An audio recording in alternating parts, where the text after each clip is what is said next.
Hey Fruit Faces, it is KlaireeBerry here. I just want to talk to you guys for a quick second about this whole Dr. Greger arsenic thing.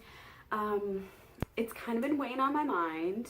I always thought, oh, well, I'm eating white rice, which is actually better than brown rice in that respect of arsenic. I've heard about this arsenic issue since my kids were young, and I think that's why I decided to go with quinoa for my second son, Joshua, his baby food instead of rice.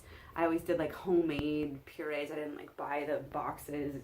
If we did buy a box, it was like organic backup and stuff like that, but we didn't feed it to him all the time. It was just like if I absolutely had to. So with Josh, we decided to do quinoa instead because I guess in the period of me having, my first and second kids, I realized that there's a lot of arsenic, and even in organic rice. So obviously, if you haven't heard, if you're a vegan and you haven't heard that Dr. Greger's been talking, shit on rice basically for a while, you're kind of living under a rock now. He's done a lot of videos about it, and I know that at least I haven't been on YouTube too much lately, but at least on Durian Writer's Tumblr, I've noticed that he's kind of, throwing a little shade, talking a little smack, kind of just basically his point was saying that, like, hey, this is gonna make people basically not want to go vegan or just kind of scare them away from it, because obviously, like, his diet is so rice centered, as mine has been for quite some time.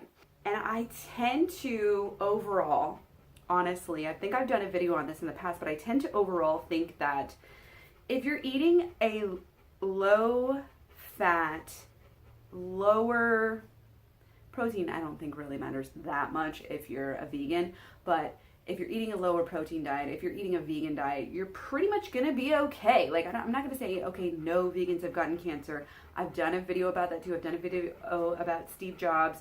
Of course, you can have cancer, you can even die from cancer as a vegan.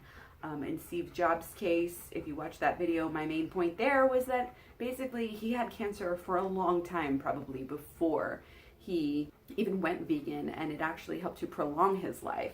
And I think that's probably the case, but of course there's still a lot of, bad things that you can be consuming. Just the point is that it's the dairy and the animal products that are, as per, the China study and T. Colin Campbell's research, shown, to really turn on cancer. Like, you have the initial carcinogen, but if the cancer is going to really get going, it's like a light switch. You eat animal products more than about 10% and it's going to turn on, and otherwise you're turning it off.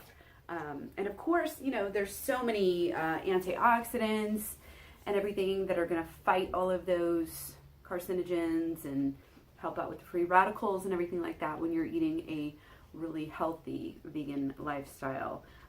So that's kind of what has been my main take on it for a while now. I haven't been too concerned about cancer as a vegan because I feel like I'm protected because I'm not eating over that 10% threshold of animal products, animal protein. That being said, I also just want to say that I really do trust Dr. Greger. I really do respect him and value his work so much. And I really just feel like with him doing so many videos on this and really just having drawn so much concern to it, and also me being in a position where I can afford better things like quinoa, and I enjoy better things like quinoa and other things, I really do feel like I'm going to start moving away from the rice, which is a big deal for me, okay? Not just because I love rice. I do love rice, and I've been through phases over the past few years, especially being a high carb vegan, where I have eaten like so much rice, like a shitload of rice. Sometimes I probably burnt my kids out on rice. But now I feel like I just want to take it to the next level. I don't want added toxins. I think if I continue to buy the rice, I'm going to really take the steps to make sure. If it was like low arsenic rice, I know Lundberg Farms, which we've eaten a lot of in the past, is particular about their arsenic, and they were one of the brands that was not turning a blind eye to the arsenic factor.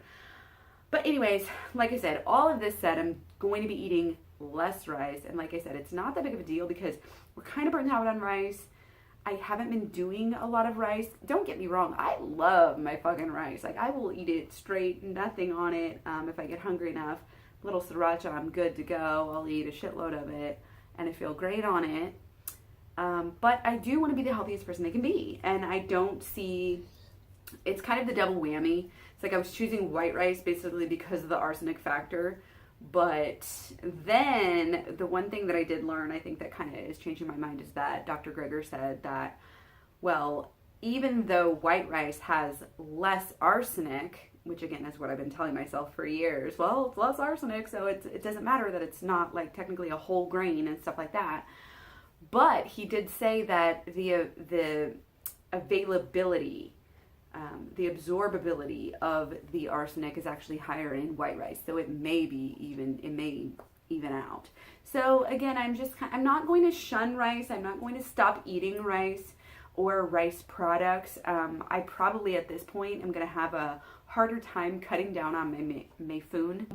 The vermicelli, the rice noodles, is like one of my favorite things, especially because it's so fast. It's so fast.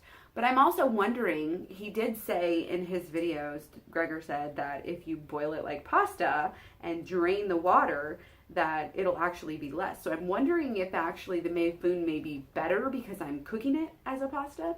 Who knows? There may be other factors, but like I said, I'm not going to give it up completely, but on my daily basis, on my weekly diet, I'm definitely going to try to stick to quinoa a little bit more, which, interestingly enough, I actually feel like I've moved to a point where I'm eating, mostly salad for dinner, where quinoa goes better with it for me.